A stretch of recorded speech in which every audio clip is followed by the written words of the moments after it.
అద్దంకి రంజిత్ తోఫిర్ గారి పరిచర్య బహుముఖమైనది. వారి పరిచర్యను గురించి ఒక్కసారి పోవాలని మా ప్రియ ప్రేక్షకులందరినీ కోరుతున్నాం. క్రీస్తు రెండవ రాకడ గురించి అనేక మంది భక్తులు ప్రకటన గ్రంథం అర్థం కాదు, ప్రకటన గ్రంథం అర్థం కాకపోతే బైబిల్లోని ఇతర 65 గ్రంథాలు అర్థం కావు. తప్పకుండా చదవండి యుగాంతం.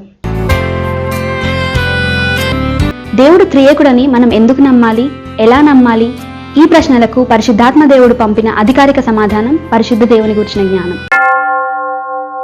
అసలు దేవుడు దేవదూతలను సృష్టిస్తే వారు తిరుగుబాటు చేశారు, మానవులను సృష్టిస్తే వారు పడిపోయారు. భవిష్యత్తు ఎరిగిన దేవుడు ఎరిగి ఇటువంటి బలహీనులను ఎందుకు సృష్టిస్తున్నాడు? అన్నిటికీ కర్త దేవుడు అయినప్పుడు విషాదానికి పాపానికి కర్త దేవుడు ఎందుకు కాడు? ఈ ప్రశ్నలకు లేఖనాధారాలతో అధికారిక సమాధానం ఇచ్చిన అద్భుత పరిశోధనాత్మక గ్రంథం దేవుని విశ్వ ప్రణాళిక. 4వది సింహనాదం. ప్రస్తుత క్రైస్తవ సమాజంలో ఉన్న అనేక బోధలను వాక్యకాంతిలో పరీక్షించి ఏది సత్యం, ఏది అసత్యం, ఏది అపోస్తలిక బోధ, ఏది మానవ కల్పిత బోధ అన్న విషయాన్ని కూలంకషంగా చర్చించి నిరూపించిన గ్రంథం సింహనాదం. ప్రపంచం మరొక పరిశోధనాత్మక గ్రంథం. దేవుడు తన సంఘాన్ని పెళ్లి కుమార్తెగా ఎందుకు పిలిచాడు? క్రీస్తు తన సంఘాన్ని పెళ్లి చేసుకోవడం అంటే ఏమిటి? సంఘం ఎత్తబడ్డాక గొర్రెపిల్ల వివాహ మహోత్సవం తర్వాత ఏం జరుగుతుంది? నిత్యత్వంలో వధువు ఏం చేస్తుంది? జీవవృక్షపు ఆకులు జనములను స్వస్థపరుస్తాయట. ఆ మహిమలోకంలో కూడా రోగాలు ఉంటాయా?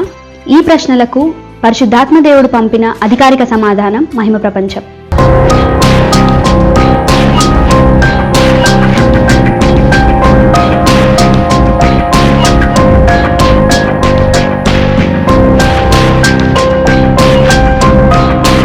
ఆరవ గ్రంథం ఆ దీపస్తంభం.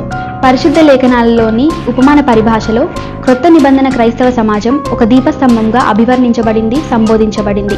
క్రీస్తు సంఘానికి ఆ పేరు పెట్టడంలో దేవుని ఉద్దేశం ఏమిటో, ఒక నిజమైన దీపస్తంభంగా క్రైస్తవ సమాజం తయారు కావాలంటే మనం ఏం చేయాలో స్పష్టంగా మనకు తెలియజేయడానికి పైనుండి దిగి వచ్చిన దేవుని స్వరము ఆ దీపస్తంభం అనే గ్రంథరాజము. ప్రస్తుత క్రైస్తవ సమాజంలో ఉన్న అనేక సమస్యలకు పరిష్కార మార్గం చూపించే అద్భుత గ్రంథం దేవుని గంట. సత్యాన్వేషకులందరికీ నమస్కారం. ప్రభుని యేసుక్రీస్తు శుభనామంలో శుభాకాంక్షలు, దైవాశీస్సులు పలుకుతున్నాను. రండి ప్రియ మిత్రులారా, దేవుని వాక్యమైన సత్యవేద గ్రంథమైన బైబిల్ను చదివి ధ్యానించి దేవుని సత్యాన్ని నేర్చుకొని నిత్య సుఖములలో మోక్షానందములో యుగయుగాలు జీవించడానికి సన్నద్ధులమవుదాం, సిద్ధపడదాం.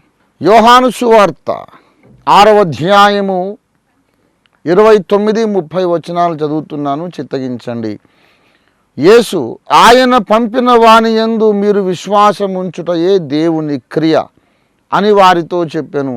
వారు, అట్లయితే మేము చూచి నిన్ను విశ్వసించుటకు నీవు ఏ సూచక క్రియ చేయుచున్నావు, ఏమి జరిగించుచున్నావు అని అడుగగా, ప్రియులారా, యేసునాథుడు ఈ లోకంలో శరీరధారిగా జీవించిన కాలంలో 2000 సంవత్సరాల క్రితం ఆయన చుట్టూ ఉన్నటువంటి ఇశ్రాయేలు ప్రజలు ఆయనను ఈ ప్రశ్న అడుగుతున్నారు. ఏమయ్యా, నిన్ను నమ్మాలి మేమని నువ్వు ఎక్స్పెక్ట్ చేస్తున్నావు, ఆశిస్తున్నావు, అడుగుతున్నావు. నీ మీద నమ్మకం ఉంచితేనే మాలో దేవుని క్రియ జరిగినట్టు అని నువ్వు అంటూ ఉన్నావు. మేము చూచి నిన్ను విశ్వసించున్నట్లు నువ్వు ఏమి జరిగించుచున్నావు, ఏ సూచక క్రియ చేయుచున్నావు అని వారు యేసును ప్రశ్నించారు. ప్రియులారా, సూచక క్రియలు, అద్భుత కార్యములు అంటే అర్థమేమిటో మొదట మనం ఒక్కసారి మళ్ళీ పునఃస్మరణం చేసుకుందాం. అసలు మామూలు మానవ శక్తి చేత, సాధారణ మానవ జీవిత అనుభవాలలో ఎప్పుడూ ఎక్కడ జరగని ఒక క్రొత్త సంగతి, విచిత్రమైన సంగతి అనుకోకుండా జరిగిందనుకోండి, దాన్ని అద్భుత కార్యము, ఆశ్చర్య కార్యము, సూచక క్రియ అని మనం వ్యవహరిస్తాం. సాధారణంగా మానవునికి అది సాధ్యమే కాదు. మానవునికి సాధ్యమే కానటువంటి అద్భుత కార్యం ఒకటి జరిగితే దానిని బట్టి అందరూ ఆకర్షించబడతారు. ఇలాగూ అద్భుత కార్యాలు అన్ని మతాలలో చిరపరిచితమైన విషయమే.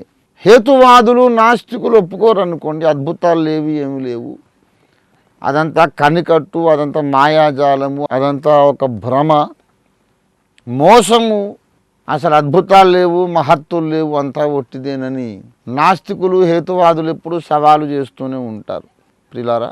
ఈనాడు బాబాలు, స్వాములు, యోగి పుంగవులు ఎన్నో కొన్ని విచిత్రాలు, మహత్తులు చూపిస్తూ ఉంటారు. నాస్తికులు ఖండిస్తూ, విమర్శిస్తూ, వాటిని తృణీకరిస్తూనే ఉంటారు. సరే, నాస్తికుల గొడవ ఇప్పుడు మనకొద్దు, ఆస్తికుల విషయమే మాట్లాడదాం. అసలు దేవుడే లేడు, కంటికి కనిపించే భౌతిక జగత్తు తప్ప అదృశ్య జగత్తు అనేది లేనే లేదు అని వాళ్ళు అన్నప్పుడు ఇక వాళ్ళతో వేరుగానే డీల్ చేయాలి. దేవుడున్నాడు, ఆత్మ ఉన్నది, అదృశ్య జగత్తు ఉన్నది, మనకు కనిపించే ఈ లోకమే సర్వము కాదు,